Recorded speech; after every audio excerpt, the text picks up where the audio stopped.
So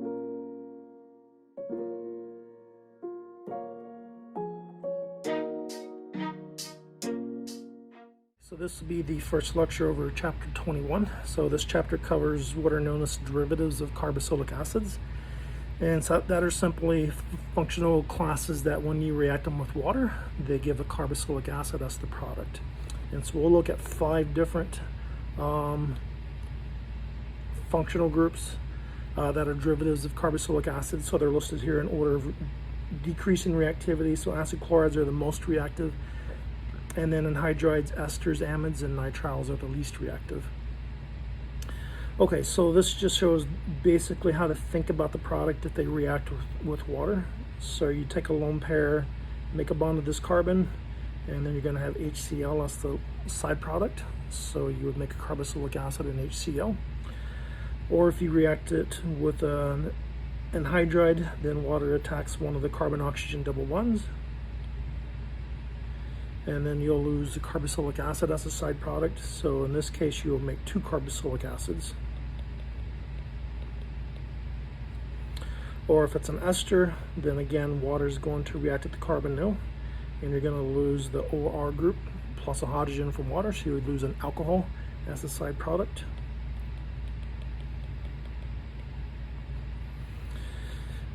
So in each case, you're making a carboxylic acid. It's just what's different is the side product. In this case, with an amide, you would have an amine as a side product.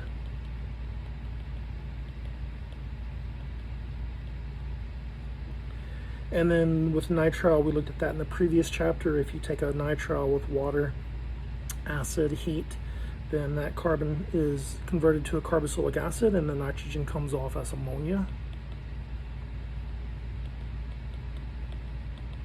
Okay, so they all react with water to make carboxylic acids. They just have different leaving groups and different side products, but they do have different reactivity. Acid chlorides are extremely reactive. You just put them in the presence of water, even the moisture in the atmosphere, they'll start reacting with that. Esters, typically you'd have acid catalyst. Amides and nitriles are less reactive, typically an acid catalyst or a base catalyst, and you would have to heat them as well to make them react. Okay, so let's go through the basic nomenclature, how to name each of these. So for acid chlorides, so 4-carbon chain, so butane would be the parent, or it's a derivative of butanoic acid. So you just change the oic acid ending to oil chloride, or from the parent butane, change the E ending to oil chloride, so that would be butanoyl chloride. And you don't have to indicate that it's at carbon number 1 because it has to be at the end of a molecule, because the chlorine has to be at the end of a molecule since it only takes 1 bond. So in this case, 1, 2, 3, 4, 5 carbons, so pentane. So you name the rest of the molecule just like you would any other molecule, so that would be a 4-bromo. And then pentane, you're just going to change the E ending to oil chloride. So 4-bromo, pentanoyl chloride. Okay, so some of them have common names. So 1, 2 carbons, technically that would be ethanoyl chloride. But most people would not call it that. Most people would just call it acetyl.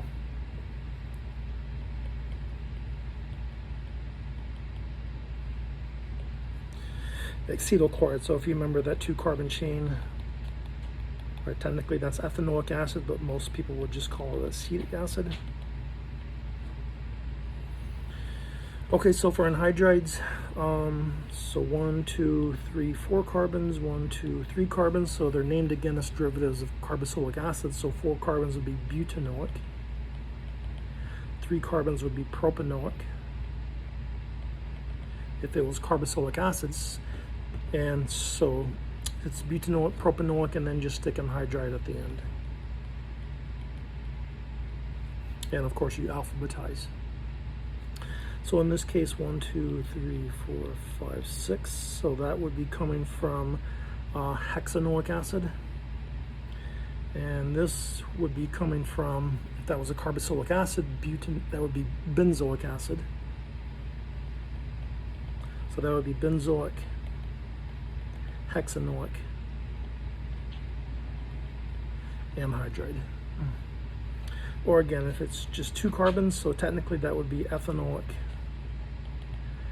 or diethanoic anhydride, but most people would just call this acetic. Right, using that ACET prefix for the 2 carbons. Okay, so to name esters, so you have an alcohol portion of an ester and you have the carboxylic acid portion. So the ester, the alcohol portion always comes up first in the name. So you would name it as whatever the alkyl group is, that's the substituent, so ethyl. And then 1, 2, 3, 4 carbons, so it would be butane. Would be the parent. Change the E ending to OATE. So that would be ethyl butanoate. Okay, so in this case, so that would be the alcohol portion, so that comes up front. So that would be cyclopentyl.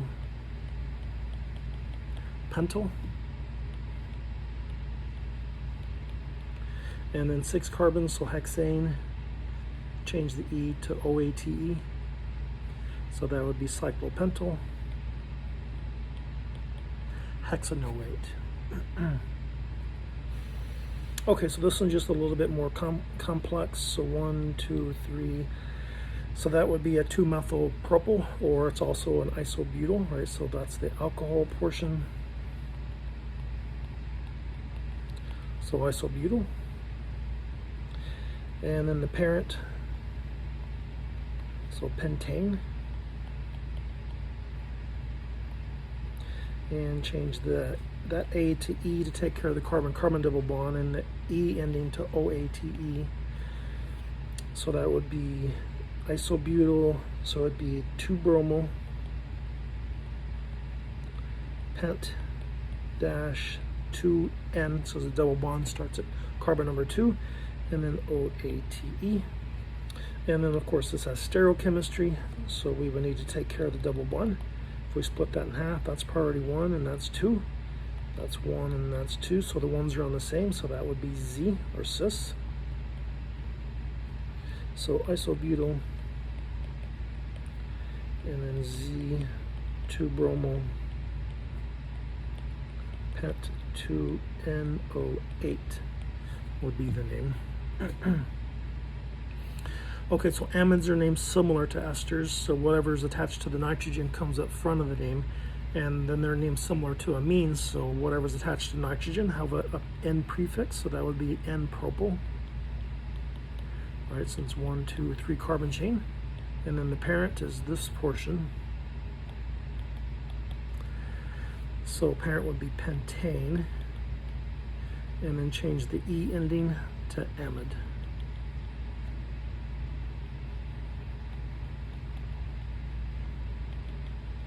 So that would be N-propyl pentanamide. Okay, so in this case you have 2 different alkyl chains attached to nitrogen, a 4-carbon chain and a 1-carbon chain, so you have an N-butyl and an N-methyl. And then this would be the parent, so that's a derivative of benzoic acid. So we change the oic acid ending to amide instead. So N-butyl N-methyl benzamide. Okay, so for this one, 2 1-carbon chains, so that would be an N dimethyl. And then 1 carbon, so it would technically be methanoic acid, so or methane. Change the E to amide, so methanamide would be the technical name. So IUPAC way of naming it, but nobody would name it like that. If you remember 1-carbon chain, if that's a 1-carbon carboxylic acid, that's formic acid. So we can change the ic acid ending to amide.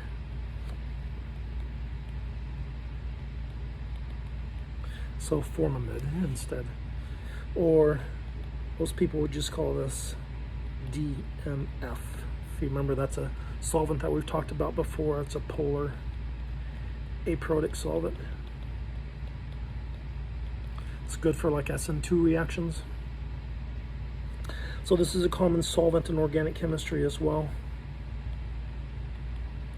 So ethyl and then 1,2 carbons would be acetic acid. Or as an ester, it's called acetate. So that would be ethyl acetate, another common solvent.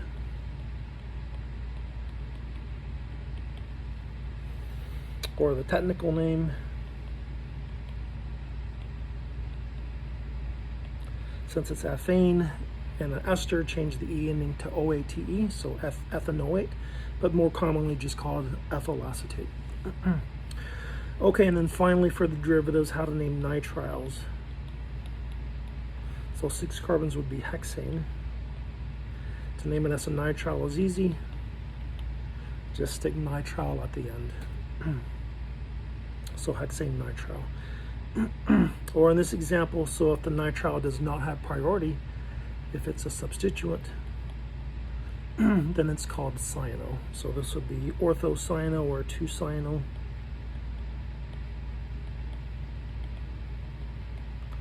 2-cyano benzoic acid. And then this last one is another common solvent. So 2 carbons, so technically it's ethane nitrile, but nobody calls it that. It's more commonly just called acetonitrile. Okay, so that's how to name the derivatives. We won't look at examples much more complex than that. If you just know how to do the basic nomenclature of the derivatives, that's good enough. Okay, so in terms of structure and bonding, so they all have similar resonance form.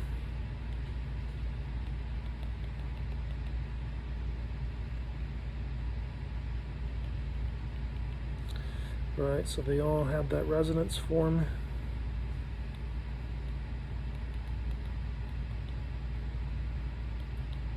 And of course with the anhydride, you could delocalize it, lone pair on oxygen through both of the carbon-oxygen double bonds.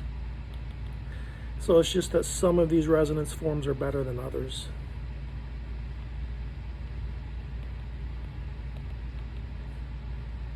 So particularly for amides,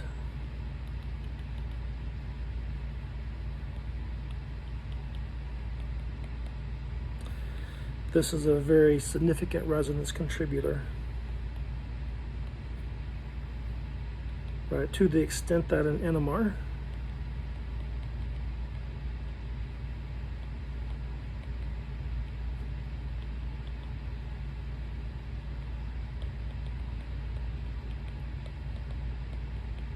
right, the 2 CH3s are different signals because if this is a significant resonance structure, then you have a double bond there, so there's not free rotation around the double bond, and then one of these methyl groups is cis to the to the oxygen, and the other is trans to the oxygen. So they're different, and they show up as different in proton NMR, 2 different signals. Okay, so you can easily make a derivative from something above it in the reactivity profile. So for example, you can make amides from esters. You can make amides from anhydrides. You can make amides from acid chlorides. You can make esters from anhydrides. You can make esters from acid chlorides, and so forth. Okay, so the rest of this lecture we'll just go through the different reactions of acid chlorides, and in the next lecture we'll look at anhydrides and esters, and then in the last lecture we'll look at amides and nitriles. Okay, so we've seen how to synthesize acid chlorides in the previous chapter. If you take an acid chloride with SlCO2, thionyl chloride, then that makes the acid chloride. And the mechanism was covered in the previous chapter. Or you can react it with what's known as oxalochloride. And here I show you a mechanism, how that works. So if we take a lone pair of electrons on oxygen, make a bond to carbon, and break the double bond. And then let's remake the double bond and lose a chlorine. So that would give you this. And then lose a hydrogen. So you now have an anhydride derivative, and that's not stable, and so this keeps reacting. So the Cl minus that you lost in the previous step comes back in, so make a bond to the C double bond O, break the C double bond O again, and in the next step, take those lone pair of electrons, remake the C double bond O. These electrons go here to make a carbon-oxygen double bond. So now you can see there's CO2 forming here. And then we're going to take these two electrons, put them on carbon. We're going to take these two electrons and make a carbon-oxygen triple bond and kick off a chlorine. So then you have a carbon monoxide forming as well. So you make the acid chloride, CO2, carbon monoxide, and you make HCl, so these are all gases.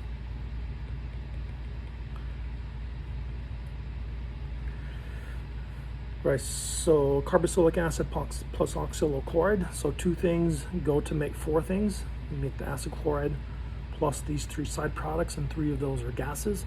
So entropically, that's a very favorable reaction because you go from order to a lot of disorder. Okay, so making acid chlorides are pretty easy. And then once you make them, they are quite reactive. So we've indicated that if they react with water, you make carboxylic acids. So this is the basic mechanism. So water attacks carbon-oxygen double bond, and you break the carbon-oxygen double bond, so you make a tetrahedral.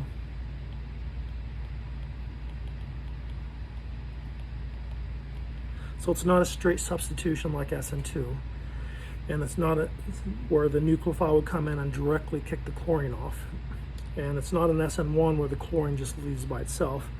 You do an addition step first. Right, so water adds to the molecule, and you go from sp2 hybridized to sp3 hybridized, and then you remake the carbon-oxygen double bond and lose a chlorine. So then you do an elimination. So it's an addition elimination. And then the last step, lose a proton from the H2O, and now you have carboxylic acid and HCl side product. So all of the mechanisms for acid chlorides are pretty similar to that. The nucleophile reacts, makes a tetrahedral intermediate, and then remake the double bond, kick the chlorine off, and then lose a proton from what was the nucleophile.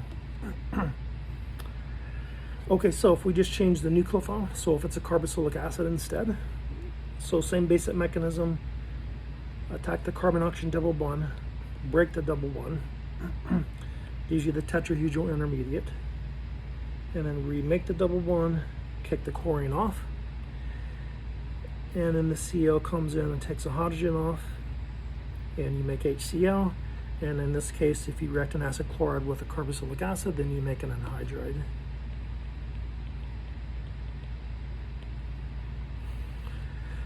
Or if you reacted it with the conjugate base of a carboxylic acid instead, then again, similar mechanism, so it's just, this would be a better nucleophile. But you're still going to make an anhydride.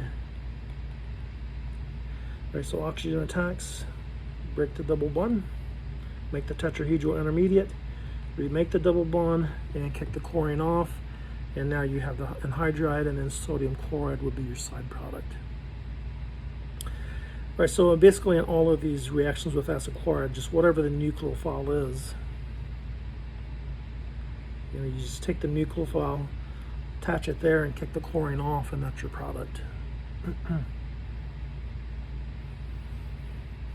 Okay, so if your nucleophile is an alcohol instead, so basically you're just going to lose HCl, and then attach the oxygen in its place, and whatever's attached to oxygen is just tagging along. So you're going to make an ester, right? Same basic mechanism, oxygen attacks, break the double bond, make your tetrahedral intermediate, remake the double bond, kick the chlorine off, and then the Cl minus takes the hydrogen off, make HCl, and then you have your ester. Okay, so this reaction with alcohols and with amines, as we'll see, is typically done in the presence of something like pyridine, which is a base, because you are making HCl, which is an acid. And if you want to keep the pH neutral, then you have to have a base in there to neutralize the acid as it's formed. Okay, so the mechanism we just went through. So the point is here, right, so once you make the HCl, then the pyridine is a base.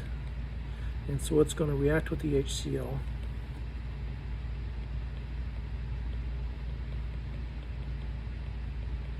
To make the ammonium salt. So that's just going to neutralize the pH for you. Okay, so if we change the nucleophile to an amine instead, so same basic concept, you're going to lose HCl and then attach nitrogen in the place where the chlorine was, and you would have an amide, right, and an acid side product.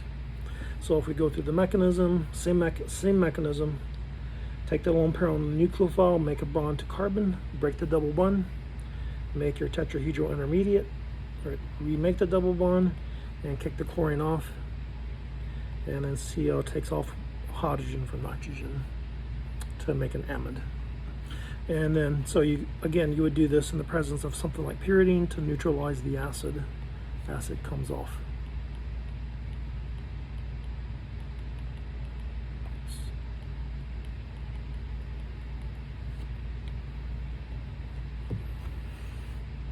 So this would be even more important when you're reacting with an amine, because amines are bases, right? The amine that you're reacting with is a base.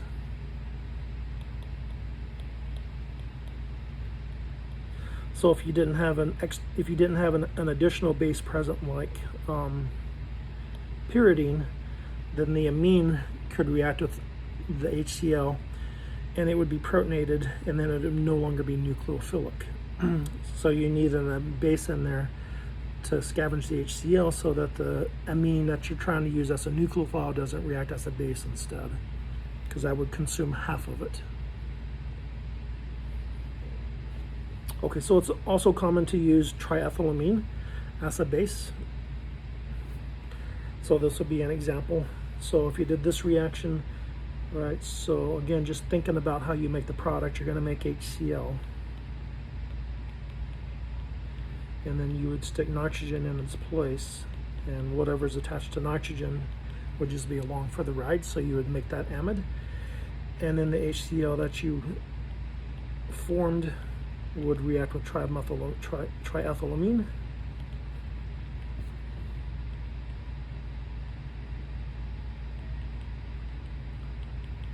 To make the ammonium chloride salt. But mainly we're interested in that as being the major organic product.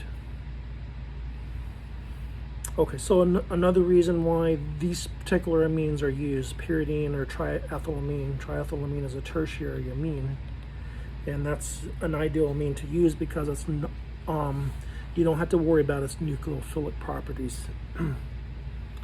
Right, so because pyridine could act as a nucleophile, and if it acted as a nucleophile, it could go here and break that, and then this could come, bring the lone pair back down, remake your double bond.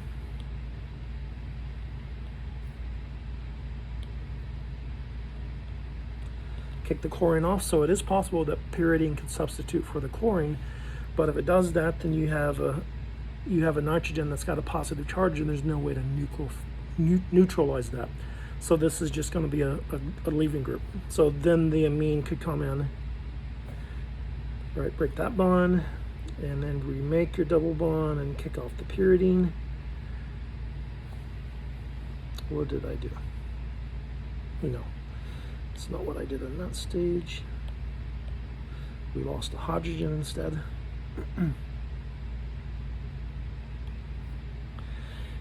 And then remake your double bond, and pyridine comes off. So the point is, it doesn't matter if the pyridine acts as a nucleophile, because it would just be substituted, because the product that you would get from the nucleophilic substitution with pyridine is not stable. It's not going to stay like that. So the same would be true with triethylamine. If it acted as a nucleophile and attacked here, and then that comes down and kicks your chlorine off, you would make this. So nitrogen's quaternary. There's no way to neutralize the charge. So that nitrogen is just as good of a leaving group, if not better leaving group than the chlorine was. So if that happened, then the amine nucleophile could just come in and displace it. So lose a hydrogen for nitrogen, remake your double bond, and kick off, not that, kick off your triethylamine, and again you get the amide. So that would be the point why a tertiary amine is used as a base, is because you don't have to worry about it acting as a nucleophile, because if it does act as a nucleophile, that's just going to be substituted and you're going to end up with the amide instead. And the same would be true for pyridine. Okay, so other reactions of acid chloride. So we've looked at this one before. If you take an acid chloride and react it with a Grignard reagent, then what you have to keep in mind, that carbon's partial positive, that's partial negative. So take the lone pair of electrons in the carbon-magnesium bond, and that attacks here.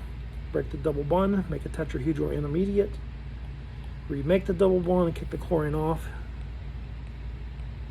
And now you have a ketone, and ketones react with Grignard reagents. So as soon as you make that, it would react again. All right, so you end up doing 2 additions of the Grignard reagent. And that would give you this, and now it's waiting for you to do the second step. So then you pick up a proton on oxygen, and you would make the tertiary alcohol. So you just have to remember, with Grignard reagents and acid chlorides, 2 equivalents of Grignard reagent are going to react. Right, the first one's going to knock the chlorine off, and the second one's going to make that C double bond O into an alcohol, OH. Okay, so sometimes it would be nice to stop at the ketone. So maybe you want to stop the reaction at this point and not let it keep on reacting. So then you can't use a Grignard reagent because a Grignard reagent is too reactive. But what you can use is what's called a cuprate instead. So you can react it with this. So that's 2 alkyl groups bonded to copper, which gives the copper a negative charge, and then lithium is the counter ion. So that's what's called a cuprate. So when you react it with a cuprate, basically one of these comes in and knocks the chlorine off.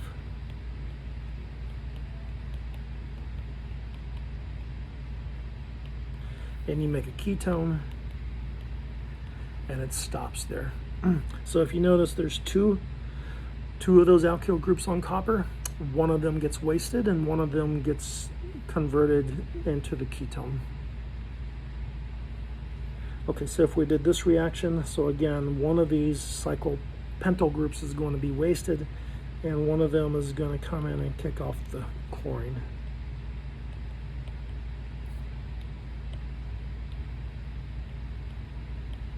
And you would make that as your product. Okay, so we've seen the reactions of acid chlorides with lithium aluminum hydride before, back in the alcohol chapter. So if you remember, this is basically a source of H-. So H- attacks here, breaks the double bond, you make the tetrahedral intermediate, remake the double bond, kick off the chlorine, and now you have an aldehyde. And aldehydes react with lithium aluminum hydride. So as soon as you make that, then it reacts again. So just like a Grignard reagent, you add 2 of them. And so now you have this, which is waiting for you to do the next step. And so the next step, O- picks up a hydrogen.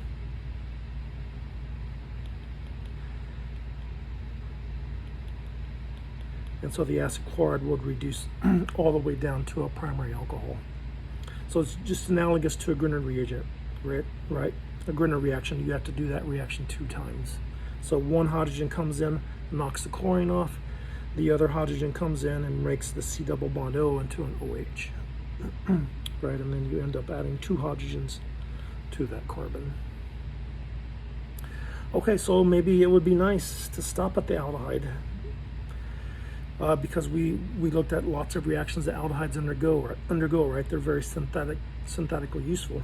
So there is a recipe to stop it at the aldehyde, and that recipe is to use, instead of lithium aluminum hydride, to use that.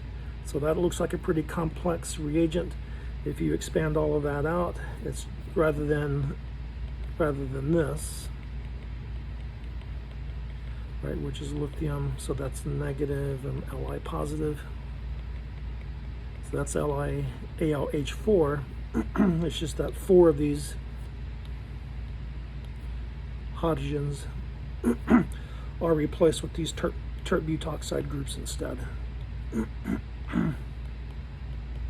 Right, so now there's only one equivalent of hydrogen, and it's less reactive. So basically this hydrogen comes in, and ultimately it knocks the chlorine off, but so it breaks the double bond. You make this tetrahedral intermediate, and then remake the double bond, kick the chlorine off, and then that will stop at the aldehyde.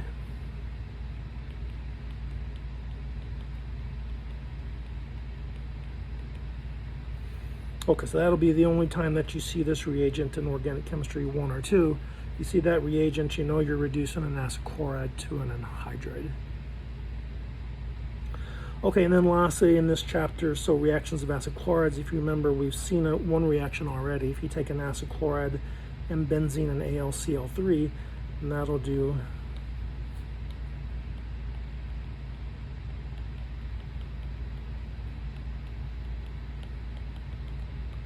your Friedel-Crafts acylation.